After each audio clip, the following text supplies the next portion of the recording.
BG House is now signing off.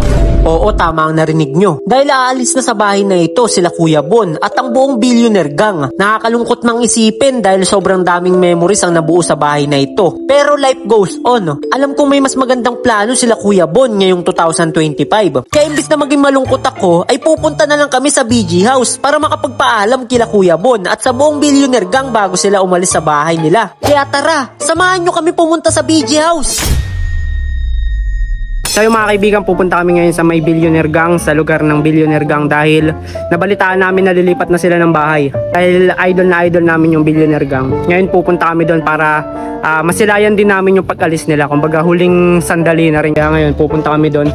From QC, galing kami QC, ngayon babiyahe kami pa Paranaque. Medyo malayo-layo yung biyahe namin pero okay lang yun. Agad-agad na kami bumiyahe kasi malayo-layo din yung lugar ng Billionaire Gang.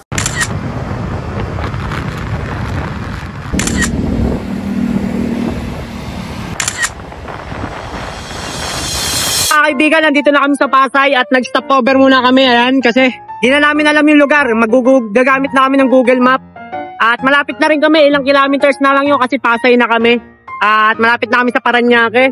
Gagamit lang kami ng Google Map at mga 30 minutes baka nandun na kami sa BG. At sana makita natin sila doon, sana hindi pa sila umalis. Tara, punta na tayo. Nagpatuloy lang kami sa biyahe at makalipas ng 30 minutes ay dumating na kami sa subdivision ng Billionaire Gang. So yung mga kaibigan, makalipas ang isang oras, nandito na kami ngayon sa lugar ng Billionaire Gang, ayun o. At nandito na kami ngayon sa may subdivision nila. Ang problema lang dito kung papapasukin kami. Sinubukan na agad namin pumasok sa subdivision nila. Hindi namin alam kung papapasukin kami kasi sobrang higpit nila dito. Oh. Detriot? Detriot, boss? Ha? Detriot? Detriot. Ano yun? Detriot?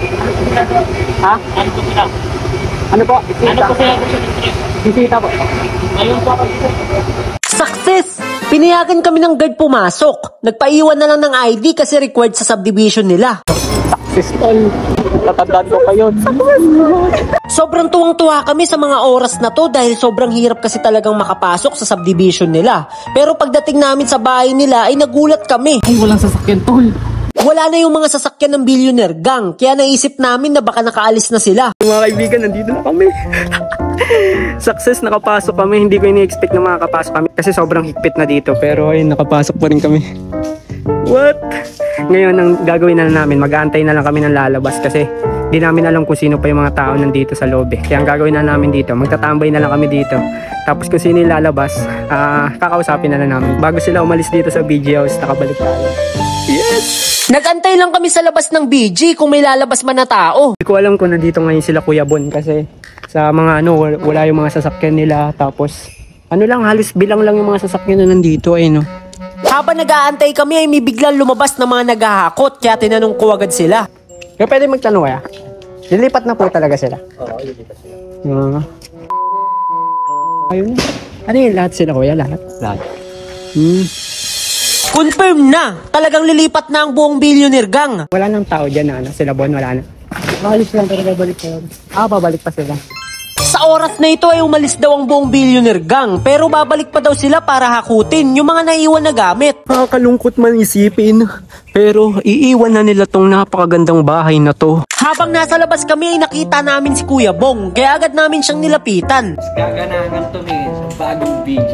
Yun! Ayun yung kaabang-abang, hindi pwedeng sabihin ko saan banda. At ito pa yung mga nila tol, mga Mini big pa. mini big bike nila. Hingin natin. At ayun, nakaka-goosebumps tol. Kung malaki sa video, mas malaki sa personal, ang taas tol. Yung mga kaibigan, nakausap namin yung asawa ni Ate Del. At ayun nga, confirm na talagang 100% confirm na naaalis na sila. At kung napapansin nyo, ayun paubos na talaga yung mga gamit, talagang aalis na lang. At nakakalungkot isipin na aalis na yung BG dito. Pero we'll see, tingnan natin kung ano ang magiging transformation ng BG, kung ano yung magiging level up nila. Ayun yung kaabang-abang. Habang nasa labas kami ay biglang nakatakas yung alagang aso nila Kuya Bon na si Molly. So yung mga kaibigan, lumabas si Molly. Ito yung pinakaunang niregalo ni Kuya Bon kay Ate Carly na aso. Ayan Corgi. Si Molly. Babalikan na lang nila si Molly. Si Molly napakalambing. Ayun Kahit hindi niya kami kilala. Pero tinan mo na ano siya, nakakalma siya. Hindi siya yung nangingilala ng tao, hindi siya nananahol. Ayun, oh. Hanggang sa muli, Molly, sana makita ka pa namin ulit. Bantayan natin si Molly at ayun ang mission natin. Bantayan si Molly sa labas kasi nakalabas siya. Nakabukas yung gate. Habang binabantayan namin si Molly ay pinakitaan niya kami ng talent niya. Pilay-pilayan si Molly. Pipilay-pilayan. Ala, nag-acting. Ano, anong nangyari? Oh, katayo. Temo. Pilay-pilay. Nagpipilay-pilayan siya, boy. Ayun, oh. Molly, what happened? Mana sa magulang, prankster din, ayun, oh. Nagpipilay-pilayan, oh. Oh. Dahil kanina pa nasa labas si Molly ay oras na para papasukin siya. Molly, come inside, Molly. Come inside. Yan na, come inside. Yes! Napapasok natin si Molly. Yan. Napapasok na natin si Molly. Mission complete. Molly's win. Isang oras na kami nag-aantay sa labas pero wala pa din dumadating na BG member. Kaya tinanong ko na lang si Kuya Bong. Nasabi si Kuya Bon sa'yo na kung anong oras sila babalik. Ang pagkakalam ko, Martis pa. Martis pa. Hindi, ngayong araw, hindi na makakabalik dito. Wala eh. Sa Martes na daw babalik sila Kuya Bon dito para balikan yung mga naiwan nila. Hindi na daw sila babalik ngayong araw. Hindi tayo makapagpaalam. At dahil sa Martes pa daw babalik ang Billionaire Gang, ay naisipan na naming umuwi na lang.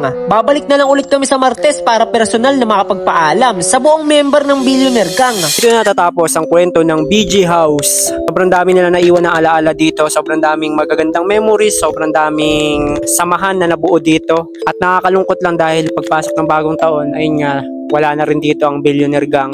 Pero kahit ganun pa man, sobrang dami naman nilang naiwan na alaala dito. Di lang sila yun may naiwan na alaala dito, kundi lahat ng mga manonood ng Billionaire Gang, lahat ng manonood ni Kuya Bon Ordona, sobrang daming naiwan dito sa bahay na to. Pero alam ko naman na may mas magandang gagawin si Kuya Bon, may mas maganda siyang plano para sa Billionaire Gang. At ayun ang kailangan nating abangan. Nakakalungkot lang isipin pero at the same time, nakaka-excite kung ano yung mga next na gagawin, mga next move ng Billionaire Gang. Pero ayun, hanggang sa muli, BG House, mamimiss ka namin. Mamimiss to ng lahat ng manonood ng Billionaire Gang ni Kuya Bon. At hanggang sa muli, sana yung makakabili ng bahay na to, sana deserving. At sana maingatan nila. At hanggang sa muli, paalam BG House.